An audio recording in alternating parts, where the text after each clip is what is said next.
কিছু লেখা থাকে যা আমি দেখা মাত্রই একদম আলসেমি বাদ দিয়ে পাঠ করতে বসে যাই। তো এই লেখাটা তাদের মধ্যে অন্যতম। লেখকের সমস্যা কি বলুন দেখি, তারা যা লেখে কি আশ্চর্যভাবে, কি অসাধারণভাবে আমাদের মতো সাধারণ মানুষের সাথে মিলে যায়। তো লেখাটা নিঃসন্দেহে সুন্দর, লেখাটা নিঃসন্দেহে আশ্চর্য রকম সুন্দর। এবার নির্ভর করবে আমার পাঠের ওপর। শুনুন, আশা করি ভালো লাগবে। প্রিয়, মহাকালও বলে, শোনো, বিষণ্ণ রজনীতে মন কেমন তোমার মতো আমার জানালাতেও ভিড় করে।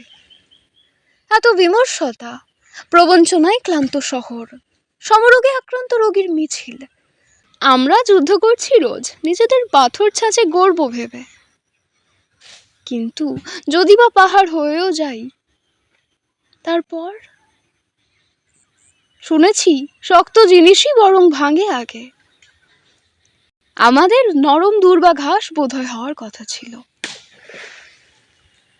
আমরা ভালোবেসে নরককে স্বর্গ বানাতে পারতাম, অথচ দেখো স্বর্গটাই আমাদের নরক হয়ে গেল। এখন প্রতিনিয়ত মনের আত্মহত্যা করে লাশ ঘরে বন্দি আসামি আমরা। মৃত দেওয়ালগুলোর কোণঠাসায় সবুজ দরজা আমরা কেউ খুঁজে পাচ্ছি না। যা কিছু ছেড়ে যায় আমাদের, আমরা তাতেই আবদ্ধ থাকি না। কিন্তু কি আশ্চর্য, দেখো, যা কিছু আমাদের মন খারাপের কারণ হলো আজ, তার অধিকাংশ আমরা সময়ে খেয়াল করিনি। স্কুলের দাঁড়িয়ে থাকা আম গাছটার একটা ভাঙা ডাল, কিংবা স্কুলের সেই লাইব্রেরিটার গায়ের পুরনো গন্ধ, তবুও এ সবটাই আমাদের বুকে ব্যথা হয়ে নামছে এখন। আমরা অসুখীরা আসলে সুখী হতেই আসি না। যদি আসতাম, সামনের মানুষটাকে দুদণ্ড তাকিয়ে দেখতাম, শরৎ মাখা শিউলি ছুঁতে কাক ভরে উঠতাম, না পেলে খুঁজেই নিতাম যত্ন করে। সূর্যমুখীর প্রেম, হেমন্তের হাওয়া, এসবেও কি বেঁচে ওঠা যায় না?